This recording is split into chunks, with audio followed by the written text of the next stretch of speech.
Hey everybody, David Lowry with Club Fantasci here, and welcome to our very first episode of Club Fantasci's Industry Insights. And our first guest is Curt Covert from Smirk Dagger Games. Thanks for being our first guest, Curt. Welcome to the show. Thank you so much. It's a pleasure to be here. All right, so today we're going to talk about marketing in the board game industry, and I know this is something you and I have talked about several times over the last few months. And I know you got a lot of insight, and I'm sure we will all learn a ton. So let's start by kind of setting an overview of what that really means, because the board game industry is different from other retail aspects. And can you kind of give us an idea of how that's so? Sure. Well, I've got kind of an interesting perspective on that, in that during my day job, I'm a creative director at a marketing and promotions agency, and have been for, 20 years. So I work on brands like M&M's candies and Keurig coffee, Bear over-the-counter, medicinal products, all kinds of different things. But all of those, kind of typical grocery store items or other kind of products you see on TV, they end up being marketed extremely differently. First of all, they've got amazing, gigantic budgets that most game companies simply don't have those resources. Right. But the other thing is that we are fortunate in that our products, while we don't have a whole lot of budgets, are lifestyle products. They actually mean something to people, and they have a lot of passion for it. And therefore, the way to typically get news out about your products is a lot more grassroots. It's I would say, given talking to a reviewer or being on a podcast, as opposed to doing advertising for the hobby industry, those reviews and those podcasts are far more important, because people want to hear the real deal, and they're invested in those games and those purchases, where advertising just doesn't bring any of that richness to the table. It's interesting you say that, because I know, and I don't spend a whole lot of time in these groups anymore, because I guess I just don't necessarily agree with a lot of people in there, but there's a lot of people in the Facebook marketing group or board game groups that don't think that reviews bring much to the table, and kind of look at reviewers as a very unnecessary, annoying resource. I am shocked and confused by that, and I actually have not myself heard similar reports. So are those game fans that are saying that, or some of the publishers, and maybe some of them, it might be newer people or whatever, but it was just kind of a theme that I saw going on for quite a while, and I'd make a comment or two every now and then. And my experience, I've been reviewing stuff or putting out product in the entertainment industry for over 20 years myself, and blogs and reviewers were critical to us getting the word out about certain things, and at least getting the groundswell of buzz going up. So, when I would read these things about how it's not worth it to send your game to a reviewer, most of them are hacks or blah, blah, blah, blah, blah, then I was just like, wow, it's kind of a jaded industry for something so young, Yeah. Well, the other thing I think is fair to say is that most people who open game companies, they also got into it for the passion, for the creativity, and they didn't necessarily open businesses. Right. And so for those reasons, some of those folks who may not have as deep a knowledge of, running a business, of marketing a product, they may simply not have enough knowledge on really what can help a game grow. Well, I guess that's kind of what I chalked it up to. I just felt it was very much a disservice to other people, and I think that there's a lot of growing pains still for this industry to go through, learning to market a product, and as it gets more mainstream, that learning curve is going to have to go much quicker. Yes, and then it'll add more tools that might be even more conventional. Right, absolutely. So I just keep waiting for that to happen, I guess, a little bit, and I've been telling people this, and some people might not agree, but I think in the next 3-4 years at most, a lot of us will be out of a job as reviewers, because if the industry keeps on its pace, more upper tier talent will be brought in to market those products or review those products or showcase those products. So, for those who don't keep up with technology or improve their video skills and project skills, then they might find themselves left in the dust with no games to review unless they're purchasing themselves. Well, I think there is some sense to that. As the market grows, the industry grows, as the audience base expands, and that's one of the biggest things I've seen recently.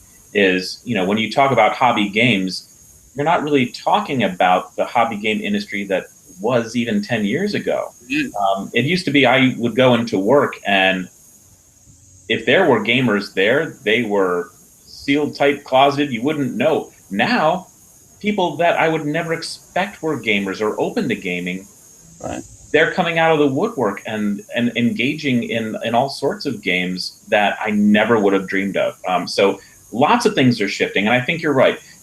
There is going to be sort of a star power that is going to start changing, the audience levels of certain different broadcasts, and there will be more important players out in the industry.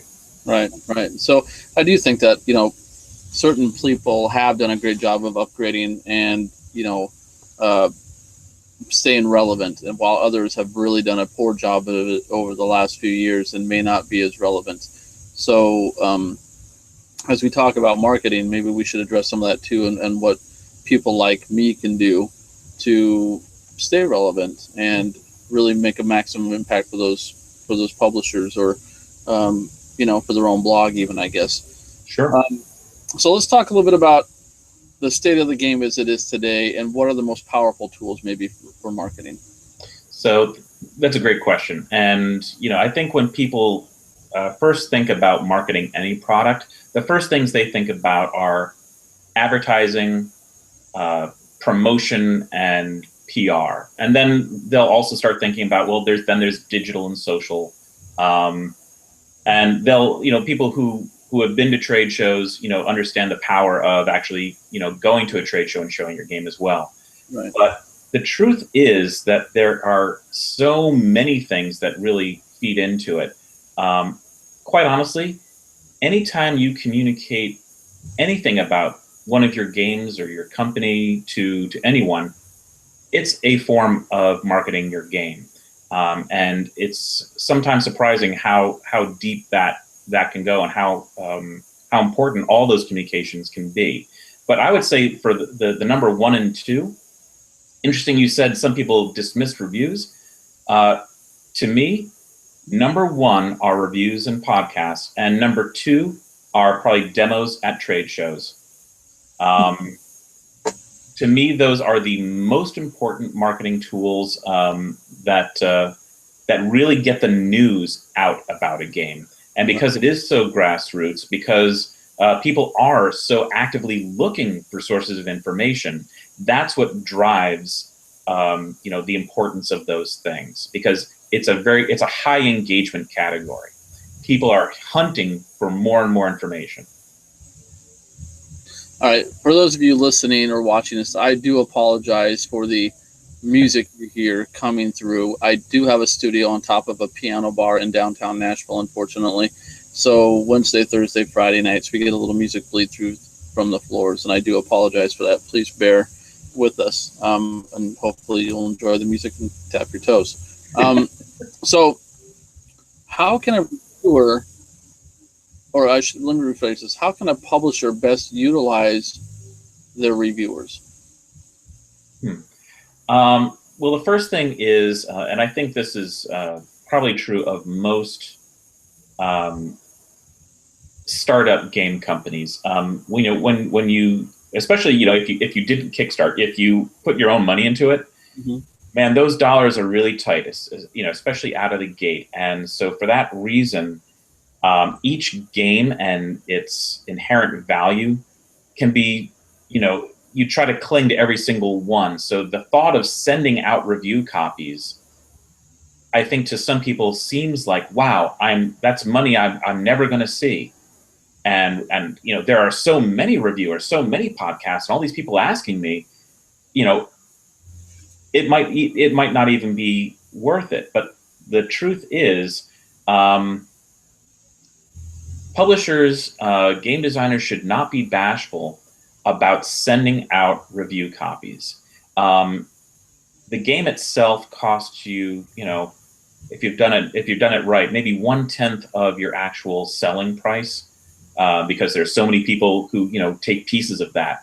Right. So the actual money you're talking about is pretty small, and the payout is potentially phenomenal. One amazing review could catapult a significant number of games. Just recently, with Cutthroat Caverns, we got featured on a podcast that caused a fervor, and I sold out my entire print run in the space of 2.5 weeks. That's the power that just one review can have. And you don't know who that's going to be. You don't know what style and panache they're going to bring to it, what X factor they brought to it, or who's listening. So I send out review copies to really anyone who's interested in talking about the games, and they all have a value. Let me have you kind of restate that part again, because on our end over here, it got totally muffled, and you were talking about one significant review can have great value. So can you kind of restate that again?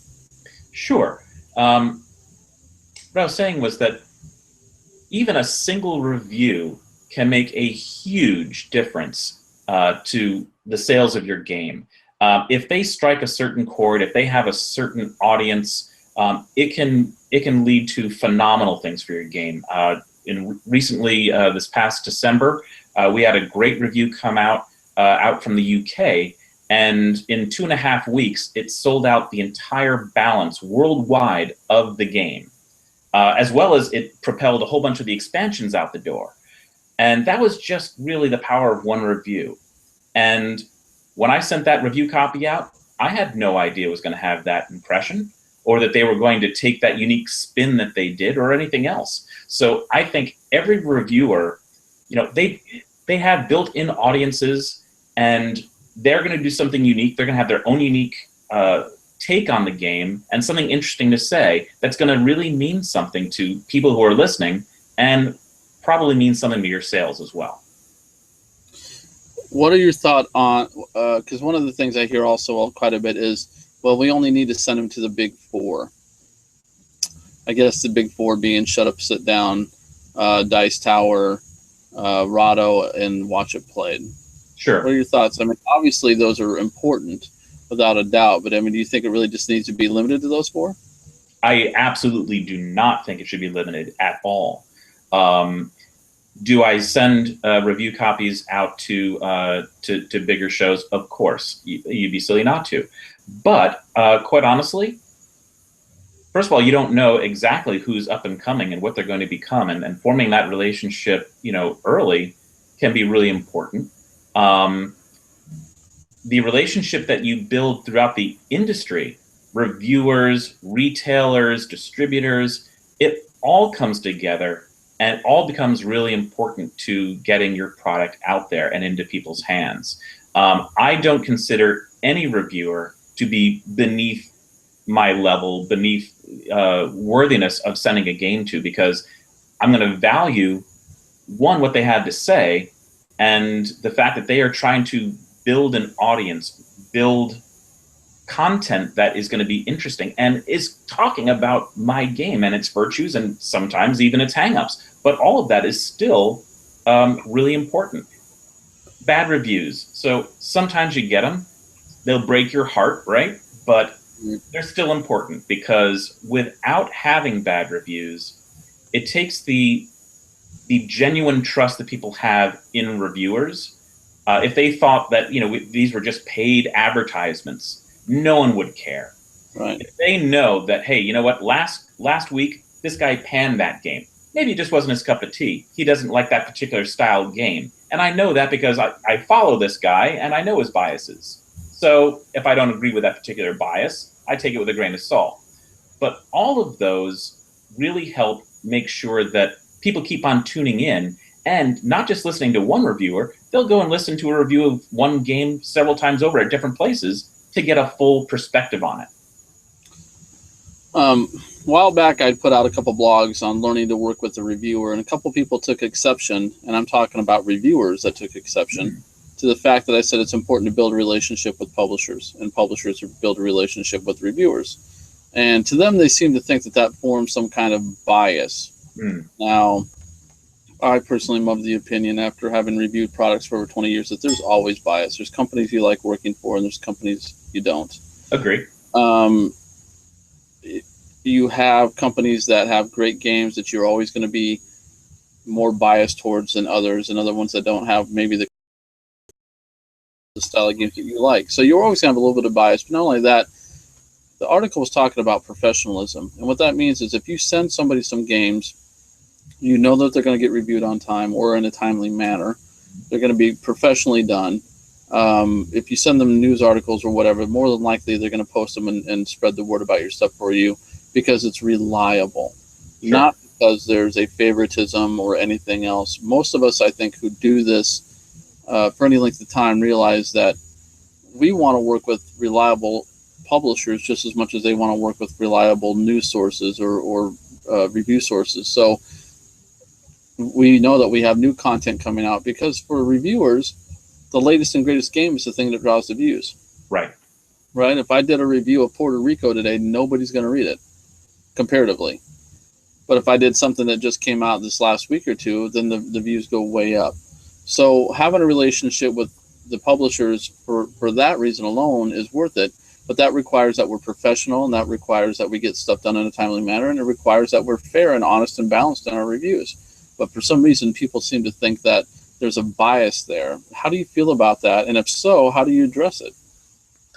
So, in general, I agree. And I think that there is nothing wrong. In fact, there's probably a real benefit to actually forming relationships, again, throughout the industry, but with reviewers and publishers in particular. Right.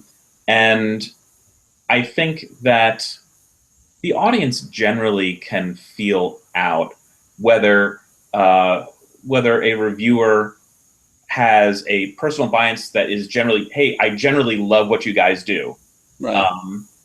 Or, hey, this one surprised me from you. The people are pretty open and straightforward when they review a game on, where they stand in general. And I think so long as you're upfront, because, if you are going to be professional, if you are going to be straightforward, and you're going to be objective, that's all any audience member can really hope for.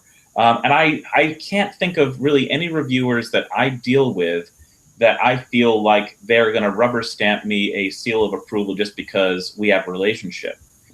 I've had plenty of great reviews and harsh reviews from the exact same person, and because there are either things will just appeal to them differently, or maybe it just wasn't as good a game as some of my other ones. Those are all possibilities. But I do believe it's interesting that every game has an audience, right? And it's going to be appreciated by someone. Now, the scope and magnitude of that may change, and that's typically tied to how good that game is. But someone's always going to love your game, and someone's always going to hate it. Right. And you can't make everybody happy. Right. You know that most people who've gamed for a while can read or watch a review of a person they're used to, and even if that person doesn't like it, they'll be able to tell by the review whether or not they personally would find that game interesting. Yeah. I do hear quite a bit from people who are not reviewers that they think that if a reviewer does a bad review, then they're afraid that they're not going to get any more games from the publisher. So they sugarcoat the reviews so they keep the games coming in. I see that quite a bit actually in a lot of the forums when they talk about this topic. Yeah. So I'm going to discuss that myself personally, because here's my 2 cents. If any of you out there think that I'm going to sell my integrity for a $12.50 board game, you are absolutely nuts.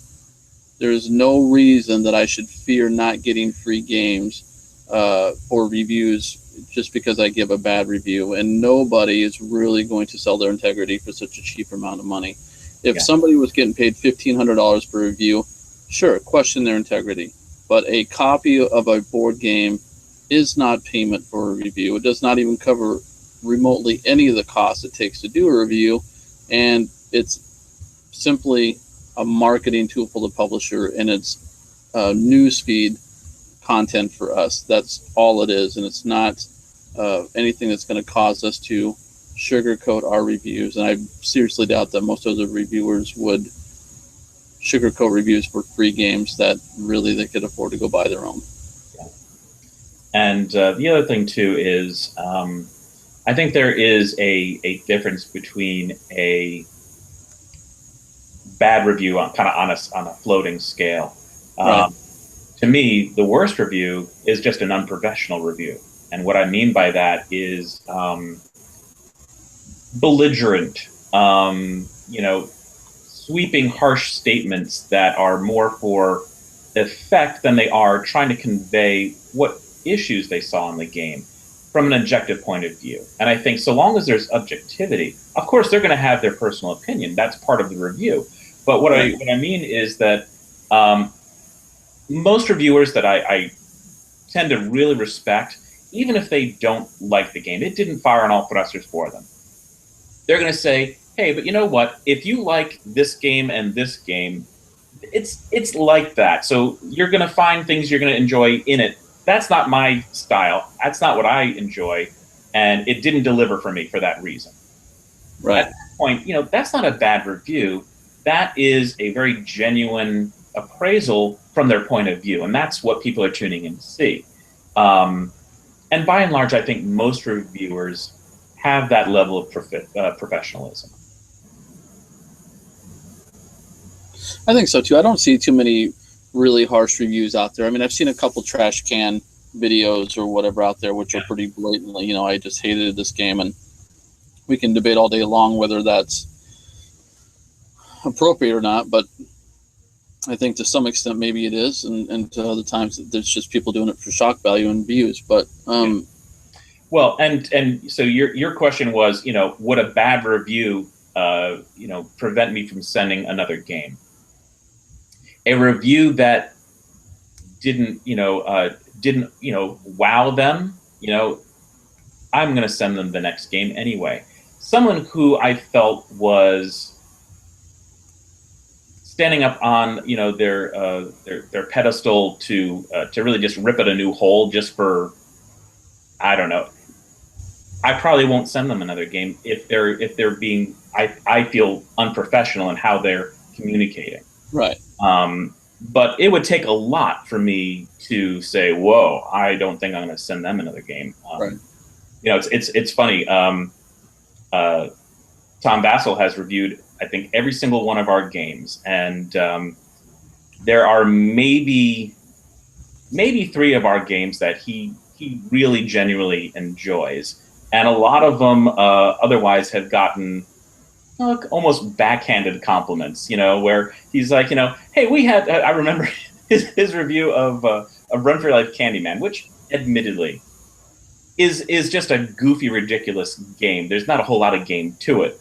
And so I understand what his review was talking about, but he was talking about how much they laughed and had a great time, and it was ridiculous, and they're screaming and tearing each other's limbs off, and what a great time they had. It's not a game. I mean, it's just gonna for shock value on the shelf. I mean, so here he was talking about how much fun he had, but that he dismissed the game outright at the same time. So, right. But that's the kind of thing, and each reviewer has their own style. Now, mind you, when he talks about Cutthroat Caverns, he can't say enough good things about it. So you just never know. But I'll always send him games. I'll always send any reviewer any game. Right. So let's talk a little bit about. Oh man, we brought up a point earlier, and I said let's talk about it, and I just totally spaced it out.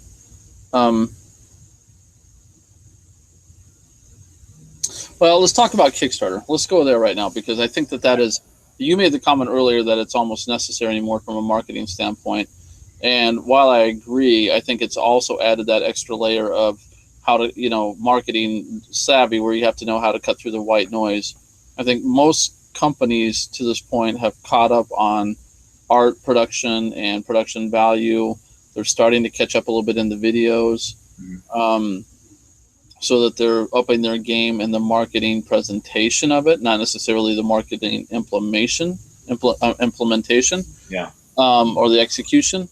but at least in the presentation, the level is starting to rise to at least semi-professional. So with Kickstarter and the advent of it, I think last month there was 250 games at one time on Kickstarter. That doesn't count Indiegogo or Yeah. any of the other platforms. Using that as a platform for marketing, what are the keys do you think to successfully doing it, and how do these people cut through the white noise of all the other games on at the same time? So it's kind of a tough question for me to answer directly because I have yet to actually get on Kickstarter. So anything that I'm going to say is really based on observation and my participation on being the consumer on that side. Right. Now, not that I haven't seen the power of Kickstarter and thought about doing it. In fact, if I had opened my company this year as opposed to 12 years ago, I absolutely would have been all over Kickstarter. It would have saved me having to put a second mortgage on my house to launch my first game. Right.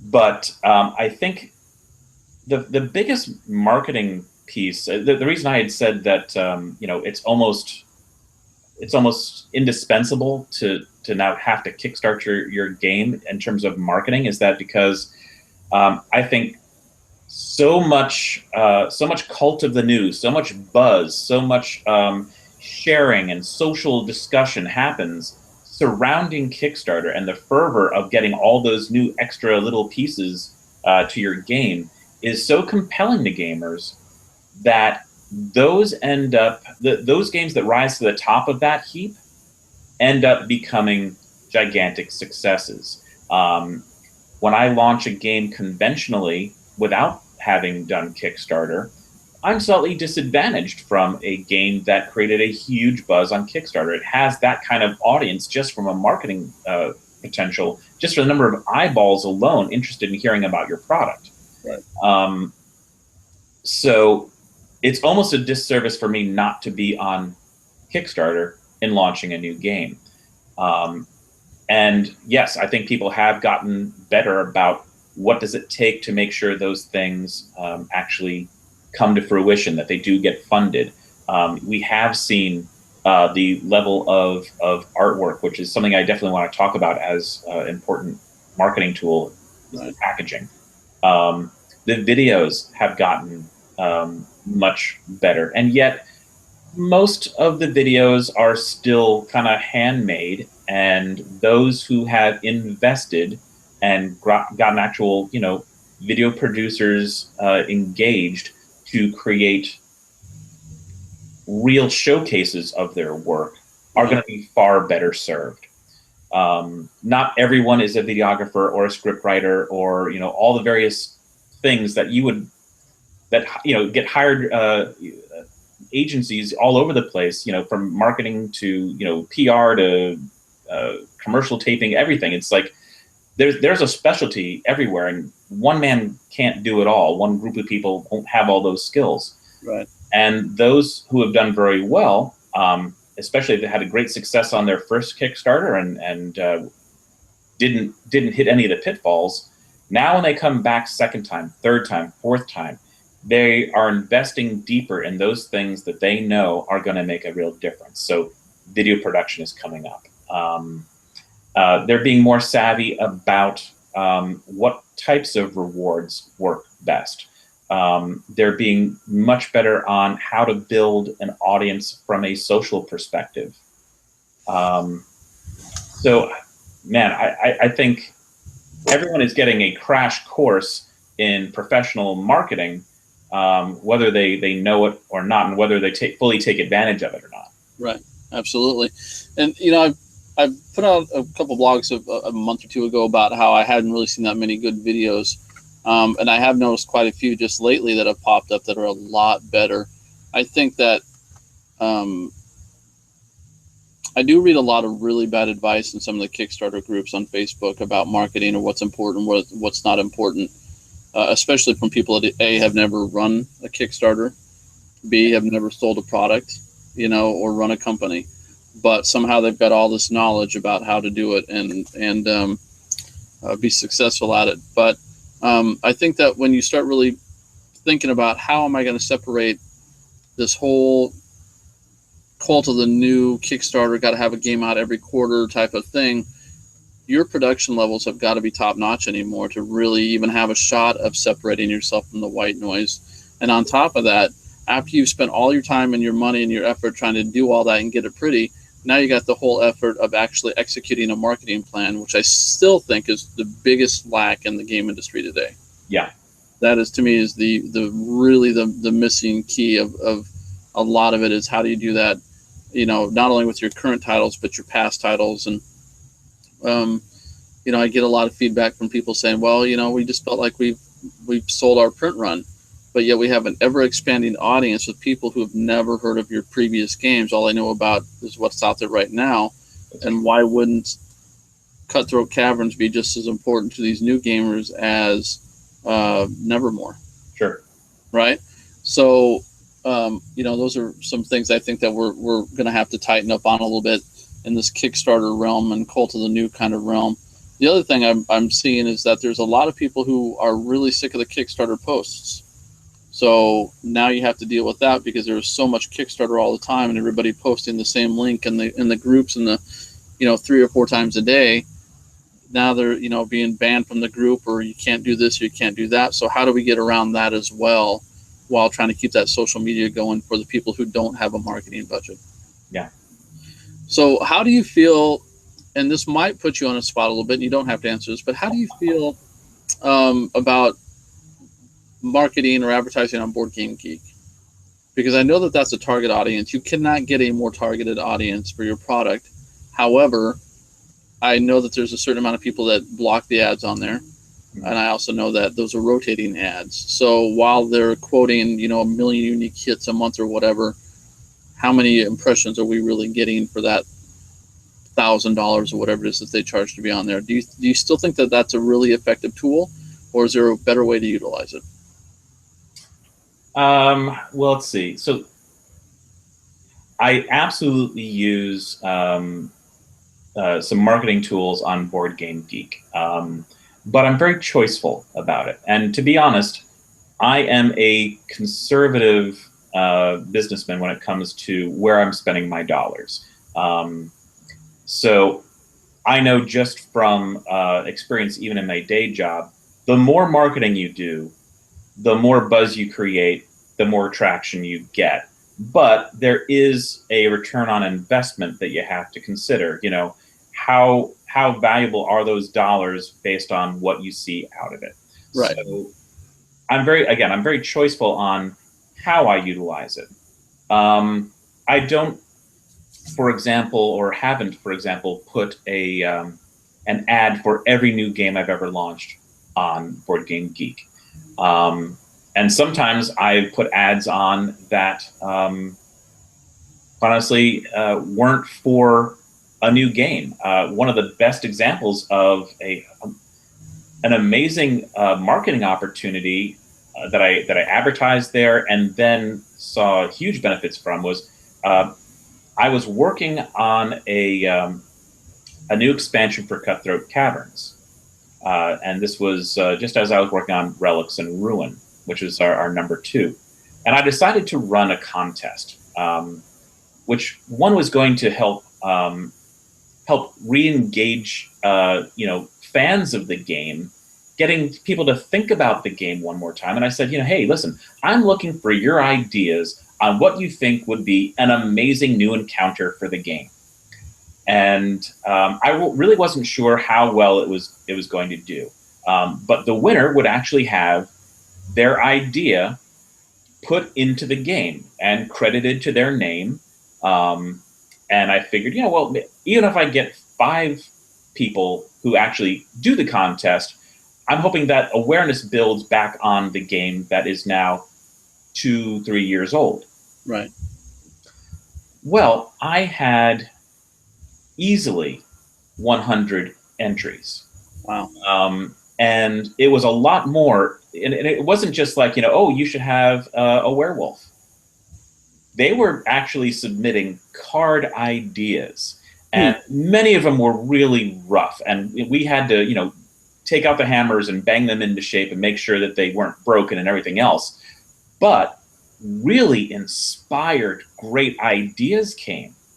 And quite honestly, before we knew it, as we started paring down, like, geez, well, this is a great idea. That's a great idea. We ended up with content not just for one expansion, but for two expansions. And at the same time as we got that great content and involved our audience in the new game, that now they had a personal stake in it. Now they're going to be featured in it, so Right. they started talking about it. At the same time, people were just in general re-engaged with the game and talking about, oh man, I love this one because and that because. It created a real groundswell so that when we launched both of our next titles, they were really they started keeping pace with the sales of the base game, which typically for expansions that does not happen. They far lag by almost by half or more behind the base game because you have to have the base game just to play. Right. But during that time, we were selling at the same rate as the base game for all of that stuff and continue to do so. Because people, I think, really do have now a vested stake in it, those who were exposed to that contest. So that was a great ad that I put on Board Game Geek. It wasn't actually through their contest page. It was just, at that time, I'm not sure that they even had that. But it was a simple banner ad linked over to our website page. Now, that said, if you do run a contest through Board Game Geek, that's also a pretty powerful marketing tool. People love to win stuff. People love to talk about games they've just entered a contest for. And because they have a quiz that's tied to that contest, it gets people over to your page and learning more about it. Oftentimes, that you force them to kind of read the rules to answer the questions or other things. And all that engagement, one, engages the gamers you really want to talk to who have an interest, but also it ends up driving up expectation for a game, as well as it can even affect where you are on the hotness list. So all of those are really good marketing tools to have. But again, advertising in general, as it relates to digital banner ads and print advertising, where I think for some industries it's absolutely the way to go. You can't live without it. I would rather spend my money in lots of other ways typically. Okay, interesting. Now let's talk about this whole cult of the new thing and the need to have a game come out every quarter and kind of totally forgetting your whole past catalog. How do you think that's affecting the game industry in general as far as the quality of the game and the marketing of a game? Well, I can't really speak for everyone on this, and I'll give you first my broad opinion, but then I'll talk to you about my own personal philosophy on it. I think that for most game companies who have who have a staff or a group of people who are working on games and can actually have enough focused, trained minds on developing a game that they end up being consistent across the board, then that's fine. Or they are working, with inventors outside, but still doing the due diligence to make sure that game is as tight as possible when they bring it to market. I think that is part of what it means to be a bigger fish in the industry. I think where it's really kind of unfortunate is Kickstarter. Kickstarter has done a couple of things. Now, like I said, I would absolutely do it today if I had a choice between that and a second mortgage. Right. But I can tell you something.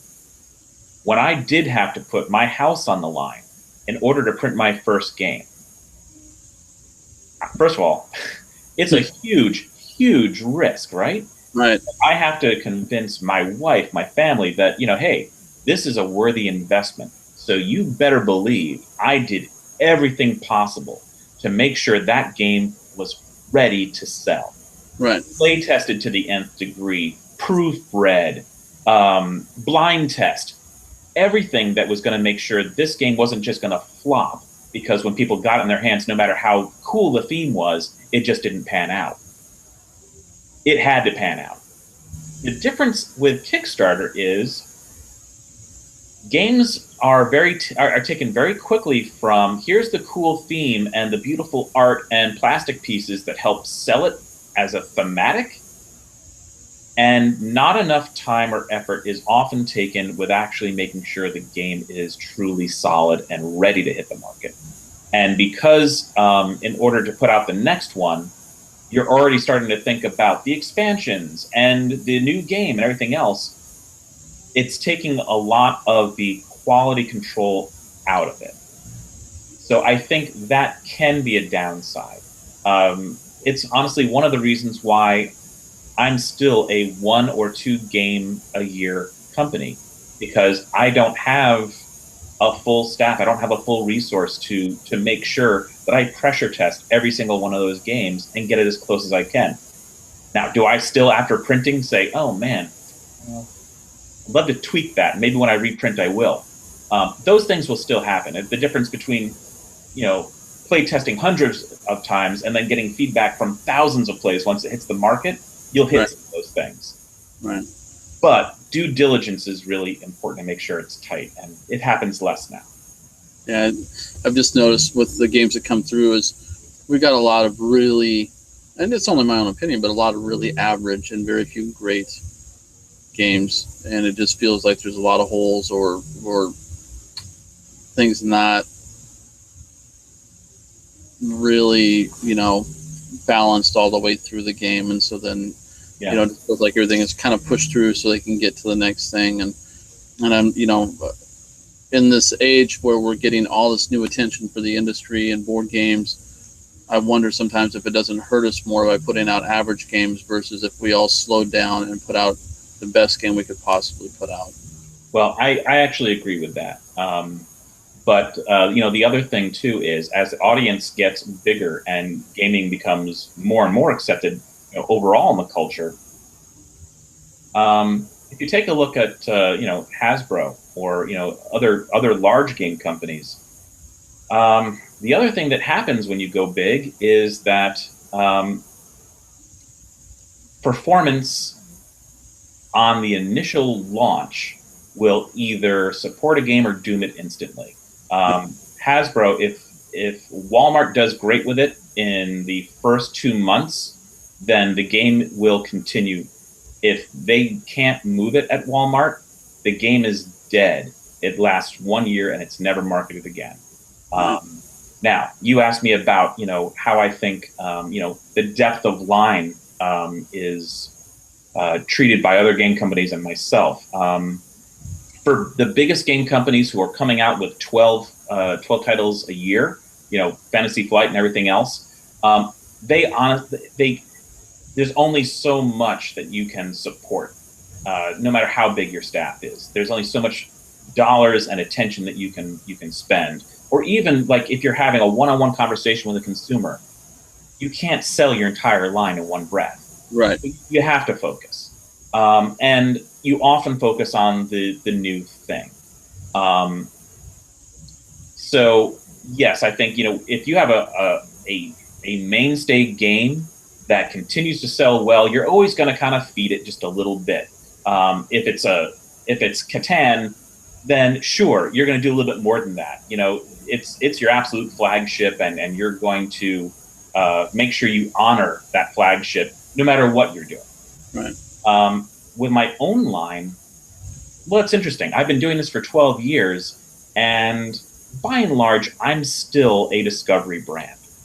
There are more people who don't know any of my games than there are fans who love one or every single one of my games. Because quite honestly, I make games that are of such a certain type that if I have a fan of one game, they often love the entire line. Right. And I use that to my benefit because I'm consistent, because if they know they love this game, they're probably going to like this one, and because the exposure to my games is still not where I would love it to be. Well, if it's new to you, it's brand new. Right. And I treat all my games that way. If you've never heard of it, it's new. Right. So Hex is my very first game. Again, 12 years ago, that came out. And I just am delivering the 5th printing of the game to the warehouse now. That is going to get as much of my attention as Nevermore is right now, because I have a new print run I want to make sure continues to sell. Right. It is not new. For people who know me and know my games, it's like, oh, of course, Hex. But there's so many more people who don't know the game that I can reach and can get really engaged in the game, because it's still an amazing game. Now, the real question is, can I get reviewers and podcasters and the media itself engaged in something that hasn't come out, isn't new news? And sometimes that's a yes, and sometimes that's a no. So, because for me, when I look at something like that, it's like, if I know it's a quality publisher and I know that they've got a good catalog of games that, are going to stand the test of time, I would have no problem reviewing a game that's 5 years old or 7 years old, 12 years old, right? I know that the audience that I've built and I'm constantly building probably has not heard or played of this game if it's that old, because most of today's gamers that seem to be active are within the last 3 years. So the more veteran gamers, sure, they might have played it or whatever, but there's plenty of content out there for them to read and find and discover newer titles. But with the older titles, I mean, this is why I started doing revisiting the classics, because there were so many people coming into the gaming industry who had never heard of Puerto Rico Overplayed or Kalis or Princes of Florence or any of these other great classic games that to this day are just as good as anything else out there, and sometimes better. Yeah, if not better. So, I think part of my role as being a media guy is to make sure that the people coming to our site get a well-balanced view of not only where gaming has come from, but the games that still stand the test of time and maybe should be the measuring stick for today's games. Yeah, I like that. Yeah. So I think it's really important. And I think that a lot of publishers maybe should take a little more advantage of that. And I don't feel like they do. I think that, sometimes they'll ship out the latest game and, hey, can you review this for us? But they still have 8 titles that we've never seen, or, whatever that, they could be. Now, if you're not going to print run it again, of course. Right. Yeah. Right. But if you've still got stock you got to sell, or if you're thinking about doing another print run, send it out to the reviewers and see if they'll take a shot at it. Why not? Do something at least. I mean, that's putting that game back out in the spotlight again without you really having to focus on it at all. Yeah. And you asked me, earlier about, are there only 4 reviewers you'd ever go to? Absolutely not. And quite honestly, the depth of catalog and the number of people talking about my entire line, that's the value of talking to as many reviewers as you possibly can, because everyone's going to have a unique love or take or, bias or whatever. They're like, oh, that sounds really cool. I've never seen that one before. Yeah, let me take a look at that. So yet another reason why, send your entire line, send it to as many people as will look at it. And then, part of the fun is actually hearing what people have to say about it. And then, honestly, I try to then, whatever those reviews are, I want to share those reviews out. I want to I want to use social media to expand and amplify reviews that are really, outstanding for the game. Right. So wherever I can, whether it's Twitter, Facebook, on my website, sometimes I'll say, oh, hey, to the reviewer, make sure you list that link on Board Game Geek even, because I know people will go there for reviews, and, it was a great review. I'd love to see more people see it. So I think that right there is the hardest part about being a reviewer, especially like me, because I do written reviews, is putting it up on the Geek takes more time than actually creating the review itself. You know, that's like that's like the last thing I do after the review is done, and I put it everywhere else is put it on the Geek, because it can be like a 2.5 hour process basically to get it get it up there, and that might be why some people don't do it. But if you're trying to get the artwork on there and the links and all that stuff, Yeah. it can be quite the project on there. So that's the one downside about putting out your reviews. I think that I struggle with the most is not having that immensely useful tool be more user friendly. Yeah. All right, so now let's talk a little bit about the artwork. Let's go to the artwork, because I know you want to talk about that, and then I want to talk about branding, and the differences between what that really means to a company. So let's talk about artwork, because I know that with you, I should have brought some of your games in today, and I didn't. I apologize, but a couple years ago, or last Board Game Awards we did, Dread Curse won Best Artwork because the artwork was just phenomenal. Oh, thank you. And in today's world now, there's so much phenomenal artwork. Nevermore's artwork is phenomenal. Student Body's work was phenomenal. It just had a completely different feel to it. Yeah. It went for the cartoony feel versus this other stuff that's very realistic and very colorful, or just really has a really strong theme to whatever game it's supporting. So we've known in the book industry or the music industry forever that the cover is the most important piece when it comes to marketing. Yes. Absolutely the most important piece. If it doesn't catch their attention, they're not going to open it. They're not going to listen to it. They're not going to flip it over and read the back. So if you can't capture attention right away, so from your standpoint, how does artwork really fit into the marketing piece, and why is it so critical? So, and I'm going to answer that even more broadly, but the truth is that artwork, especially since Kickstarter started, has become more and more and more important in standing out and in marketing your game. It's true that it's always had that power, but now even just to compete, you have to raise the bar.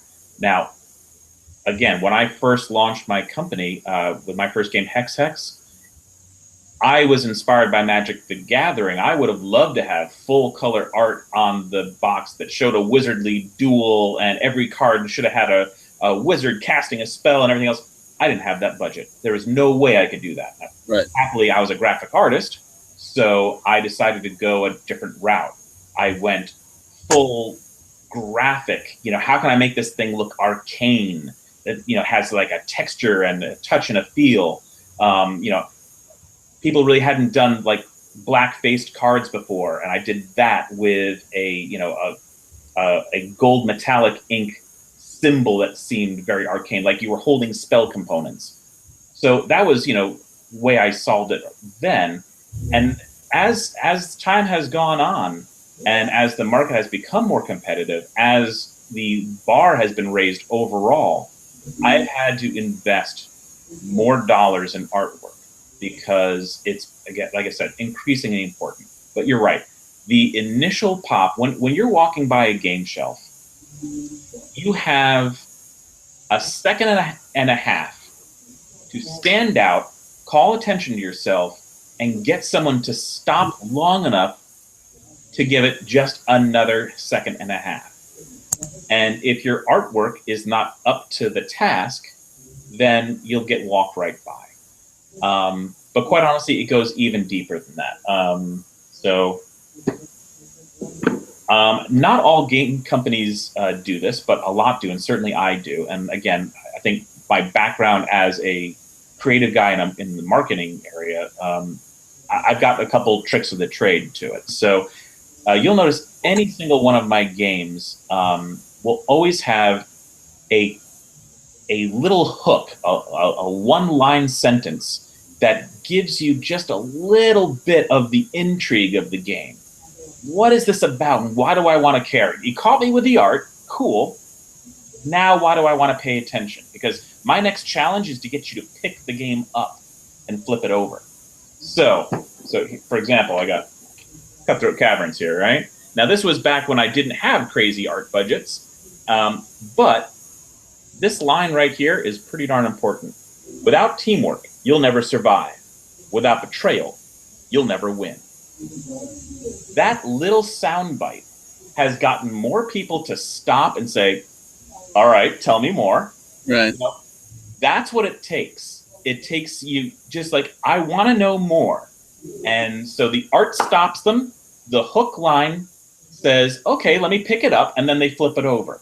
Now, the back of the box is just as important as the front of the box, quite honestly, because this is where you make your sales pitch. This is where people are going to evaluate the contents of the box and the value of what they're getting. So again, here's the back. You always show the elements of your game so they can see what's actually in the box. Right. You give them just a little bit of the flavor text that tells about the world or the theme of the game, and then you give them a little bit of the mechanics. Well, what's involved in the game? Just a couple top lines. You don't want to go into mountains of copy, but you want to provide enough that they say, yeah, that sounds pretty cool. Either I'm going to go find out more about it, or you know what? I'm sold. I'm going to pick it up. You know, the other thing that I do, and this is probably the least utilized part of anyone's game box, and it's a shame. So here is Nevermore. Right. And if I open Nevermore, you will note that on every turn of this box, I am selling, co-marketing all my other titles. Right. So if you liked Nevermore, you should take a look at these other titles from my company. Right. And for most companies, this is just a place to put art, or just to leave white or black. Right. And it's actually a really important sales tool there. Right. Now, I mean, I do like that you've got a tagline on some of those sides, you know, to capture attention. Like there with Cutthroat, it says "Trust no one." Correct. Yeah. Right. You know, that's a great little line. So, you know, that's smart. So now, how do you go about choosing art so that it reflects the game the best? That's a really good question. I choose an artist. I usually have some vision for what the game is, what I think really sums up the spirit of the game. And quite honestly, I think it's fair to say of all my games that the game experience for my titles is more important than the specific mechanics or, you know, the actual gameplay. There's an emotional impact I want to have. There are ways of behaving I want to elicit from you. And that kind of experience is more important. So there's usually something in the game that is compelling in my mind. So again, I'll use Nevermore as an example. I knew that Nevermore, one of the important selling points of the game was this idea of player transformation instead of player elimination. Player elimination obviously has been a mainstay of Take That games for a long time. You know, right. Going all the way back to Tom Jolly's Wiz War. Right. But more and more, player elimination is really, it's a stigma. It's, people don't want to sit and wait while the game continues without them. So it's something from a manufacturer of Take That games I've had to really consider and say, well, what can I do different? And I knew when I struck on this idea about player transformation where you play, but in a different capacity, right? That was something important for this game. So when I talked to the artist, and I ended up at Gen Con going through Artist Alley, and I looked at a whole bunch of artists. And when I look for artists, I try to find artists that are not necessarily doing the exact same thing that everyone does. I'm looking for a unique feel or character because, again, from a marketing point of view, I want to stand out. I want to be different. Right. And I found Hannah Kennedy, who had this very interesting, surreal look to her works. They were polished. They were rich in color. And they made you stop and look deeper into them. And that's what I knew, that I didn't know what I was going to ever use her for. but I knew that at one point I would want to use her. Right. And when Nevermore came up, I thought, you know what, this has the right feel for her. So I contacted her, and first I just gave her my idea of what I thought the game should look like. And then I told her what the important aspect of the game is, transformation of human into Raven. If there was some way that we could showcase that, I would be really interested in that. Now, I know, because I happen to come from an art background, that when you give someone the latitude to bring themselves to the creation of something, they often create their best work, because, you know, they're not trying to create your vision. They bring their own vision to it. And what she did is she came back with 4 sketches. One was an idea that I actually had that I gave her, and 2 were explorations that she had. And then this last one was capturing exactly what I wanted. And take a look at the box here. Like, you can see that the Raven, the last vestige of humanity, is right here in the eye. And that's all that's left of that person's humanity, as that transformation is just finishing and they're screaming from within. When I saw that sketch, I was like, that is the game. And that will help market the hell out of this game, because it's arresting. And again, what's the point of that art? It's to stop someone in their tracks and say, what is that? Right. That's the goal. And the other thing I like about it is that not only is it going to capture everybody, but there's a certain demographic of people that are going to notice it out of the corner of their eye no matter what, because they immediately attribute it to something else. Yeah. It's automatically going to make them pick up the box and go, what does this have to do with, you know, this topic? So that was the other thing I really liked about it too, is there was a undeniable link to Edgar Allan Poe. Yeah. And it was nothing more than a raven, you know, nothing more than a raven sitting there. There was no words or anything that were linked to him really, or his name or anywhere around it. But you know that as soon as you see it, that's the first thing you're going to think of. And so people who are intrigued by Poe are going to pick that thing up right off the bat. I mean, it's a whole other audience. Yeah, exactly right. You know, and I know when I posted, you know, a couple months back when you'd sent me the artwork originally, I posted it on Facebook. That was what happened. Obviously, you know, I didn't even say anything about it other than, look at this cool looking game from Smirk and Dagger. And everybody's like, man, I love Edgar Allan Poe. You know, first thing that, you know, that kind of stuff. And so they automatically attributed it to it, and I hadn't said a thing about it. So, I mean, I really love how that use of that separate media plays into increased sales, or at least visibility.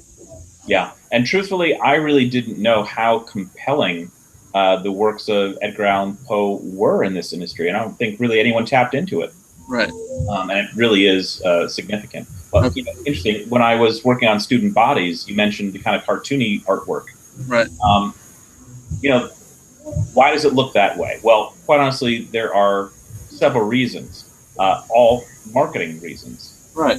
The reason was that, one, there are plenty of standard-looking zombie games that try to mirror The Walking Dead or the typical zombie film. And again, I want to stand apart. So I have to figure out how and why I stand apart. Well, to me, the why was, well, you know, this is, at its core, a funny, nasty game. It's less about the zombies. It's more about the players and the nasty things they do just to survive. Right.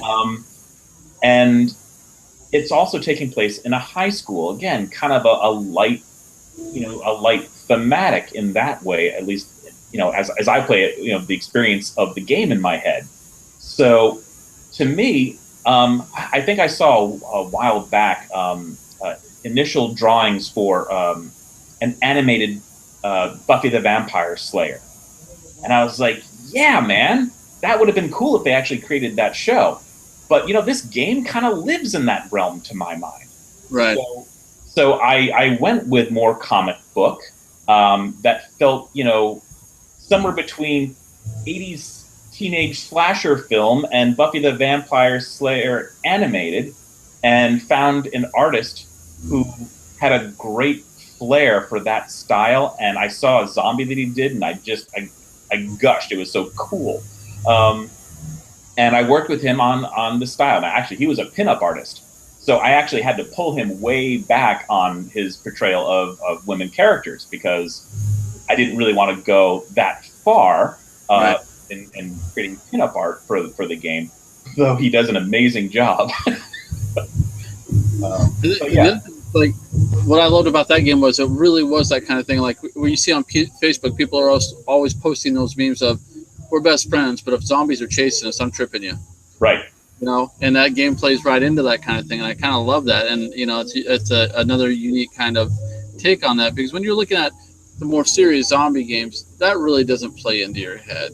You know, that we take more of a survival look at that versus when we're talking about something like Student Bodies, you can take that fun aspect of it and incorporate that into the game, and it totally makes it feel like a different genre. You know, because what do they say? Everybody says now, what's the most played out theme? Zombies, right?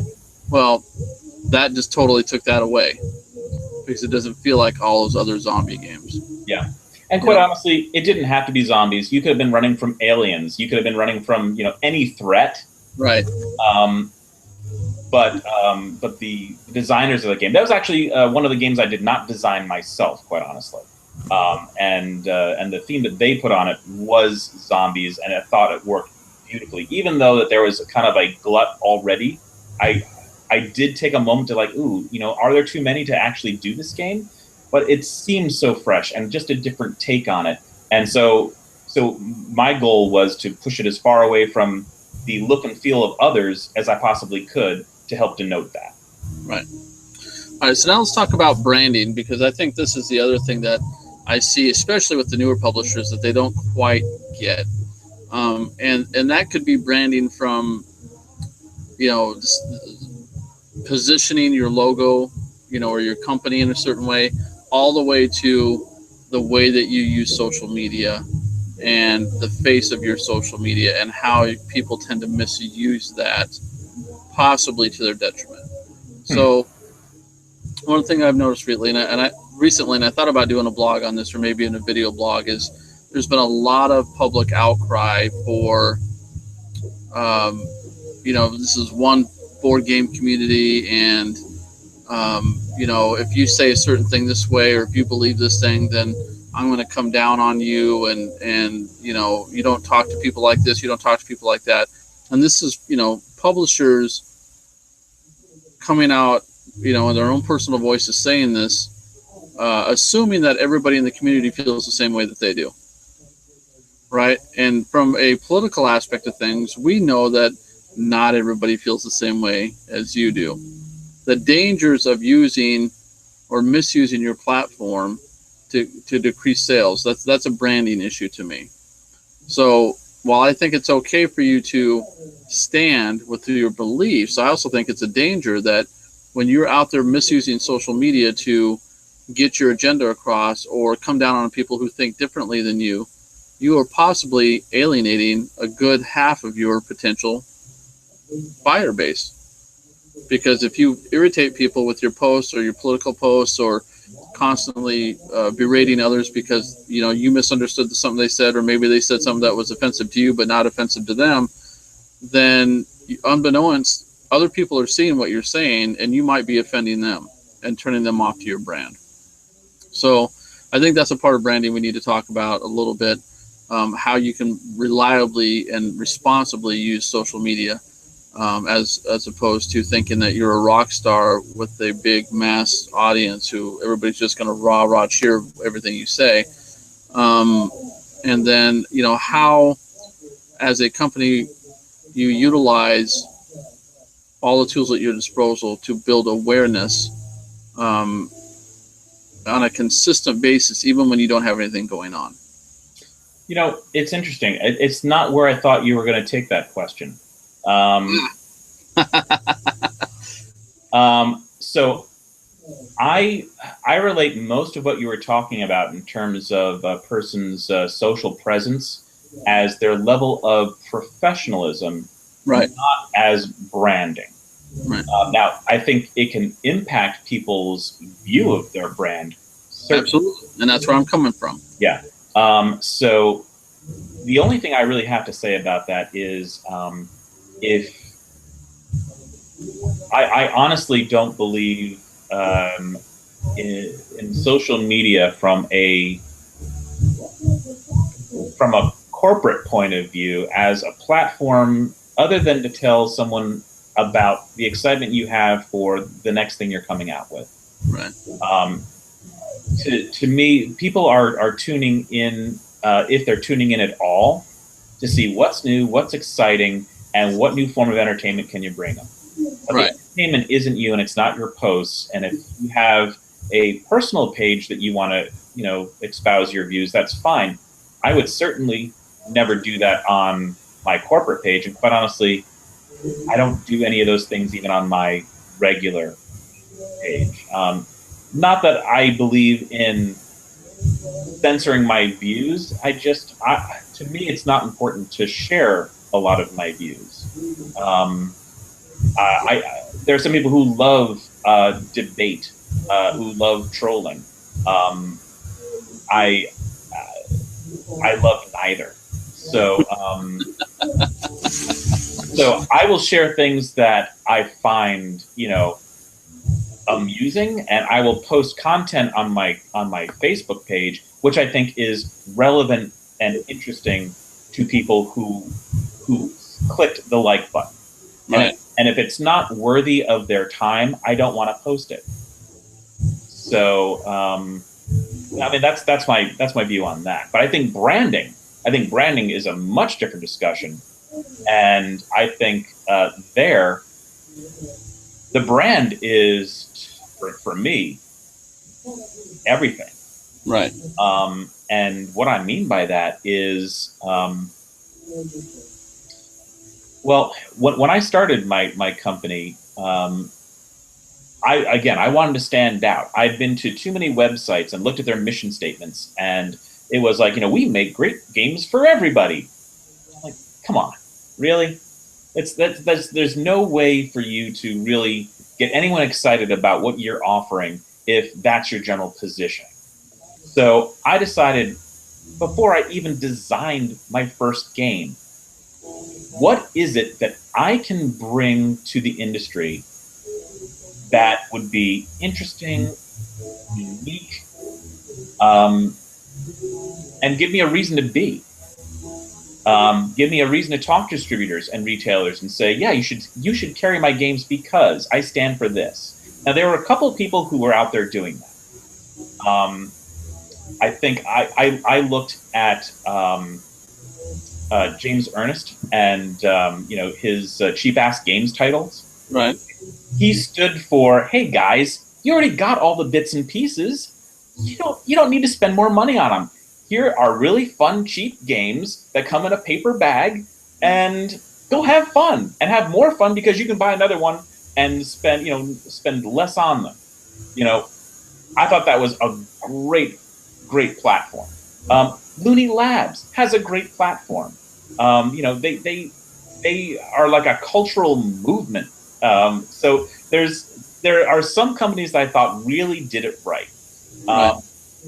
And I said, all right, so if I'm going to create something, if I'm going to get out there and say, hey, pay attention to me because I have something to say, I'm like, what is the thing that I love the most about games? Now, for my personal side of it, I absolutely love the humor that comes out of poking the bear, of stabbing a neighbor. All those take that mechanics I think are hysterical. Right. So that's what I planted the flag, and that's what I started designing, and every single one of my games delivers on that. At the same time, none of my games, while I talk about them being mean-spirited, really are, because it is a social contract that people enter into when they play one of my games. They all know that they are going to try to mess with each other at the soonest chance. And because you see it coming, there's never the table flip, really. And so that really comes to life. Talk about branding. My booth at a trade show, and again, this is the number 2 most important marketing thing you can do, is run an amazing demo at a trade show. And it's not about sitting behind a table and talking to people about the rules of your game. It's not about sitting in a chair and hoping people stop by. It's about engaging them, engaging their hearts and their minds, about creating an experience for them that when they leave that convention hall, they're going to talk to their friends about this awesome moment when their friends are playing this game and this great thing happened, and they carry the story of that game along with them as a part of the experience of that whole show. And we often hear from people who've come and played a game with us that we made their con. That is branding.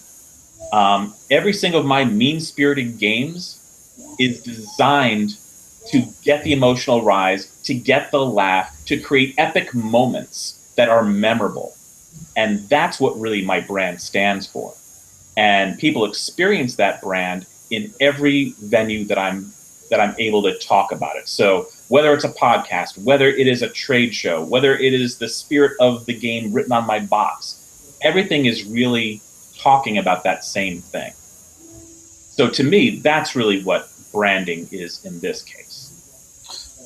The other thing I think branding comes down to, number one, positioning your brand in a marketplace. Yep. And then the other thing is even the smallest details. Like if people looked at your logo, the whole thing that you just described is sitting right in your logo. That little smirk, right? Yep. So, that's a self-portrait, by the way. So, like, if you read the title Smirk Dagger Games, people don't necessarily get that right away unless they're used to stab you in the back type things. But you see that little face, and then something's up. Right. Right? So, I mean, even to the smallest detail, you've worked on that branding. And that I like a lot, and I don't see that a whole lot in the industry right now. I mean, Tasty Minstrel's done some good stuff, and some other people have done some interesting things where they've created characters and branding and carried them through and whatever.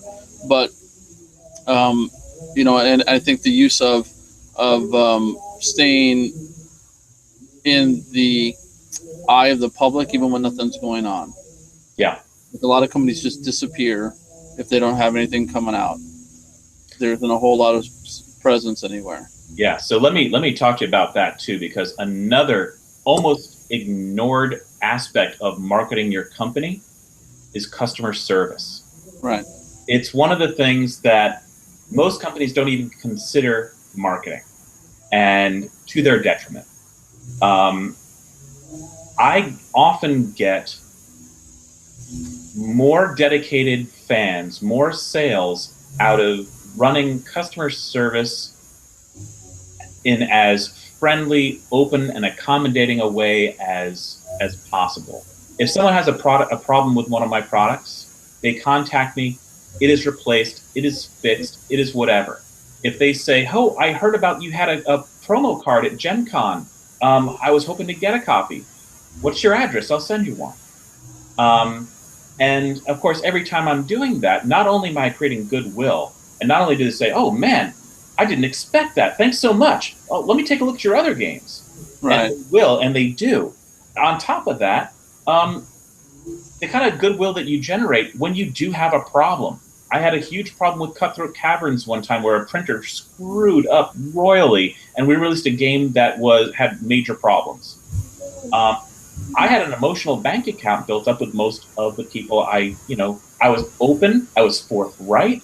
I said, I already have a solve to your problem already worked out, and I was willing to do whatever it took to make sure they were happy. They'll be fans for life. Right. And so much of that is an important aspect of, again, it's part of its branding. Part of it is just good marketing. They will go and they'll tell their friends. They will be, fans for life. And it's so often people are like, this is a bother. Oh, they said that the game is broken, and I've seen reports online of companies saying, oh, yeah, that box got damaged at a retailer. That's not my responsibility. Are you kidding me? of course it's your responsibility, because the satisfaction of that consumer with your product is what is at heart here, not who did what when. If you make them happy, they'll be back.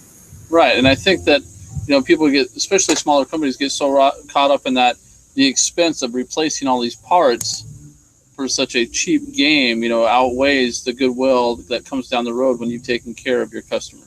Yeah. I mean, if you do take care of your customer, they will come back, and the next time you put out a game, they're going to be first in line to pick it up. Yep.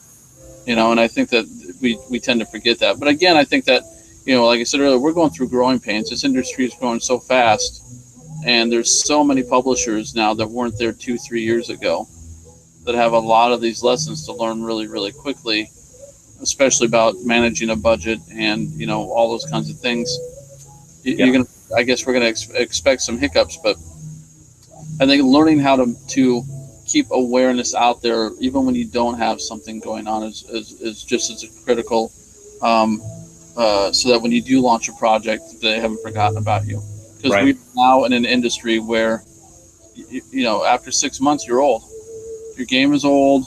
Your company might be forgotten because 30 more just popped up on Kickstarter, and you have to learn to build and keep your awareness out there so that people are either still discovering you or discovering you, or still talking about you.